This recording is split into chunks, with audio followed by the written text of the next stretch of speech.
Si vous voulez développer un corps extrêmement fort, souple, coordonné, fonctionnel et ce le plus rapidement possible, vous devez comprendre deux choses très importantes. Premièrement, là maintenant, dans vos entraînements, vous faites plein d'erreurs qui vous freinent énormément dans votre progression.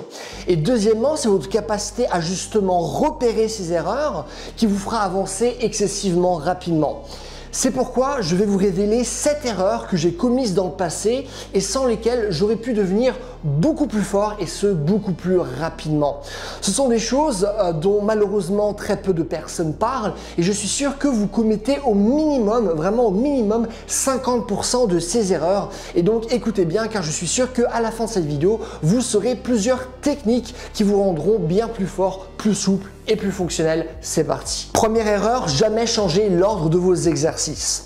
Est-ce que vous avez déjà remarqué que ce qui à la fin d'une séance a toujours tendance à progresser le moins? La raison pour laquelle c'est le cas, c'est que en début de séance, c'est là où on est le plus frais, le moins fatigué et donc on peut premièrement travailler avec la plus grande intensité possible, donc utiliser les poids les plus lourds possibles, faire le plus de répétitions possible et deuxièmement, c'est là où ce sera logiquement plus simple de mettre en place une surcharge progressive et donc semaine après semaine, augmenter les poids, augmenter les répétitions, etc. C'est pour ça que c'est important de faire ce qu'on appelle des phases de spécification qui vont durer entre 1 et 3 mésocycles, donc entre 1 et 3 mois grosso modo, où en fait ce qui est derrière va être mis en premier afin que vous puissiez nouveau travailler avec la bonne intensité et donc mieux progresser de manière globale. Deuxièmement, la deuxième erreur, ça va être de ne pas utiliser des sangles. Parce qu'en fait, lors d'une séance de tirage, votre grippe va se fatiguer vers la fin de la séance et va lâcher avant que de plus grands groupes musculaires, comme par exemple le dos, vont lâcher. Et donc, en d'autres termes, justement, votre capacité à travailler votre dos va être limitée par votre capacité à garder un bon grip. Mais peu importe ce que vous allez faire, ce dernier en fait il va toujours se fatiguer vers la fin de la séance. Et même si faire par exemple du travail supplémentaire de force de préhension est intéressant, c'est pas suffisant pour régler les problèmes, raison pour laquelle vous devez utiliser des sangles pour en fait pouvoir tenir plus facilement, imaginons votre barre, vos poids, etc. pour faire en sorte de bien travailler les muscles qu'en fait vous voulez réellement travailler. Donc ça c'est le deuxième point. Troisième point, ne pas faire de séries à répétition unique. Parce qu'en fait, si vous voulez soulever le poids le plus lourd possible ou imaginons réussir un mouvement qui est vraiment très compliqué sur une répétition, faire du travail de force classique, donc imaginons 5 séries de 5 répétitions, ça va pas être suffisant. Il faut faire du travail spécifique sur une seule répétition pour justement développer à la fois la coordination spécifique et la force spécifique nécessaire à ce mouvement. C'est-à-dire qu'imaginons si vous voulez soulever le plus lourd possible au développé couché, si vous faites jamais de protocole, imaginons de 10 séries d'une répétition à imaginons 95% de votre max, vous allez laisser énormément de potentiel de côté et vous n'allez jamais réellement pouvoir développer la plus grande force que vous pourriez réellement développer. Quatrième erreur, ça va être de ne pas gérer votre fatigue.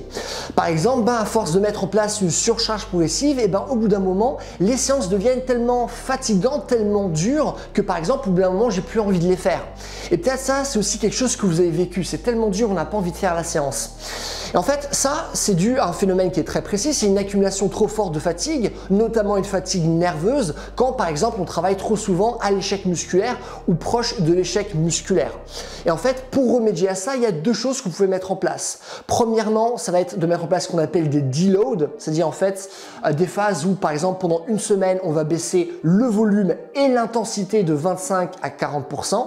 Et deuxièmement, ce que vous pouvez faire, c'est simplement des pauses complètes. Et je pense qu'on a déjà tous remarqué que, imaginons après une pause forcée d'1 ou 2 semaines, on revient au sport et bizarrement, malgré le fait qu'on ne s'est pas entraîné, on est plus fort qu'avant. Donc c'est important de mettre ça en place. Cinquième erreur, c'est de ne pas savoir comment rattraper un retard qui est génétique. Parce que logiquement, votre corps ne va pas se développer de manière uniforme. Certaines parties de votre corps vont se développer plus rapidement que d'autres. Et comme le dit le préparateur physique Dr Mike Israetel, pour rattraper un retard génétique, la meilleure chose que vous puissiez faire, c'est pas forcément augmenter le nombre de répétitions à l'intérieur d'une séance, mais plutôt augmenter la fréquence de travail. C'est-à-dire que d'habitude, moi, c'est ce que je vous conseille de faire. Travailler un groupe musculaire 2 fois par semaine, travailler un mouvement 2 fois par semaine pour bien progresser. Mais lorsqu'on souhaite rattraper un retard, là, ce qui est plus intéressant, c'est justement d'augmenter la fréquence et de travailler ce groupe ou ce mouvement 3 à 4 fois par semaine. Donc ça, c'est le 5e point. 6e erreur, ne pas savoir comment utiliser la respiration pour augmenter vos performances.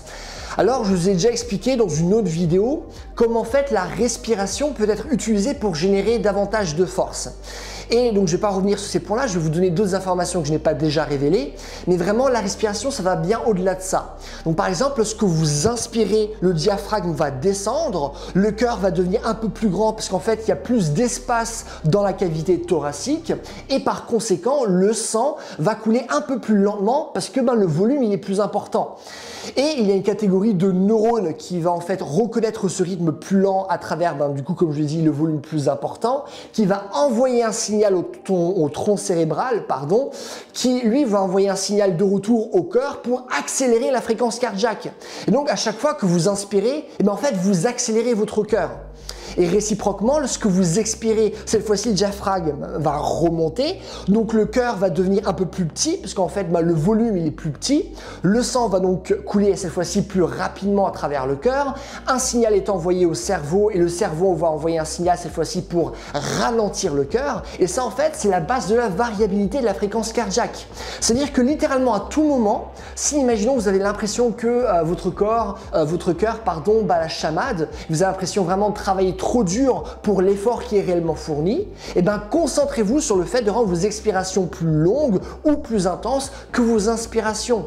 Ou par exemple, si vous avez vraiment l'impression de manquer d'énergie, si vous êtes épuisé, si vous voulez plus d'oxygène dans le système, alors à ce moment-là, vous pouvez justement accélérer votre fréquence cardiaque.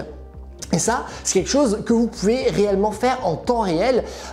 Imaginons, si on parle d'efforts d'endurance, si vous faites de la course à pied par exemple, vous pouvez faire des doubles inspirations pendant que vous courez parce que ça a comme effet de rouvrir les alvéoles des poumons, ce qui est important car vos poumons sont remplis, comme vous le savez, de tonnes de petites poches qui en fait ont tendance à s'effondrer lorsque vous vous fatiguez. Et donc à ce moment-là, le dioxyde de carbone va s'accumuler dans le sang. Et ce qui veut dire que faire ce type de respiration nous permet de décharger beaucoup de dioxyde de carbone. Et donc, quand vous êtes à un rythme stable de course et que vous vous sentez bien, doublez simplement votre inspiration. Donc voilà pour le 6e point. Maintenant, la 7e erreur, c'est de ne pas savoir que vos muscles n'ont pas tous les mêmes besoins de récupération. Et ce que vous voulez comprendre par rapport à ça, c'est que chaque groupe musculaire possède une répartition de fibres qui lui est propre. Généralement, leur répartition elle est relativement équilibrée. C'est-à-dire que vraiment de manière schématisée, il y a environ 50% de fibres de type 1, c'est-à-dire des fibres à contraction lente qui génèrent beaucoup moins de force et qui possèdent davantage de mitochondries. Et parallèlement à ça, on aura 50% de fibres de type 2. Ça va être donc des fibres cette fois-ci à contraction rapide qui vont générer beaucoup plus de force, mais qui possèdent moins de mitochondries. Et donc ça c'est un point important parce qu'en fait ce n'est pas le cas de tous les muscles. Donc par exemple les pectoraux, les triceps et même les biceps ont une répartition inégale avec bien plus de fibres de type 2. Et en fait, de par cette répartition, leur récupération devra être beaucoup plus longue parce que les mitochondries qui, comme dit, sont davantage présentes dans les fibres de type 1, c'est eux qui éliminent les ions de calcium en excès laissés par votre séance intense. Donc ça, c'est vraiment quelque chose de très important à garder en tête.